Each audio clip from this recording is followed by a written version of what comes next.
ভিডিওর শুরুতেই জানাই সবাইকে শুভ রথযাত্রার অনেক শুভেচ্ছা ও অভিনন্দন। আজকে আমাদের বাড়ির সামনে অনেক বড় মেলা বসেছিল রথযাত্রার উদ্দেশ্যে, তো আমরা এখন বেরিয়ে পড়েছি সেখানে যাওয়ার জন্য। মেলায় এসেই দেখছিলাম চারিদিকে অনেক খাওয়া দাওয়ার দোকান, কিন্তু পকেটে ছিল মাত্র 10 টাকা, তাই জন্য আমি দেখেই পেট ভরাচ্ছিলাম। सब क्या देखना पड़ रहा है। अच्छा है मैं अंधा हूँ। এটা হচ্ছে আমাদের ট্যাংরা পঞ্চাননতলার রথ, দেখতেই পাচ্ছ অনেক সুন্দরভাবে সাজিয়েছে। তো তোমরা কমেন্টে যা জগন্নাথ বলে কমেন্ট করো। আর সামনে দেখতেই পাচ্ছ লাখ লাখ মানুষের ভিড়। ঘুরতে ঘুরতেই চোখে পড়লো একটা বোনের নাচ, অনেক সুন্দর নাচ করছিল বোনটা। খিদে পাচ্ছিল তাই চলে এসেছিলাম আলুর দম খেতে। আলুর দমটা টেস্ট করছিলাম, আমার টেস্ট করে দারুণ লেগেছিল। আলুর দমের পর চলে এসেছিলাম আমরা পাঁপড় খেতে, এখানে পাঁপড়টা অনেক সুন্দর বানিয়েছিল। সেই ভাইটাকে রথে ঘুরতে বেড়ানোর জন্য সাদা কালারের টি শার্টটা কিনে দিয়েছিলাম।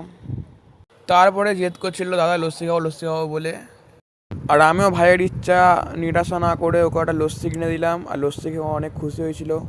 ওর পরে এসেছিলাম ফুচকা খেতে। তোমরা জানোই সবাই ফুচকা জিনিসটা এমন প্রত্যেক অকেশনেই চলে।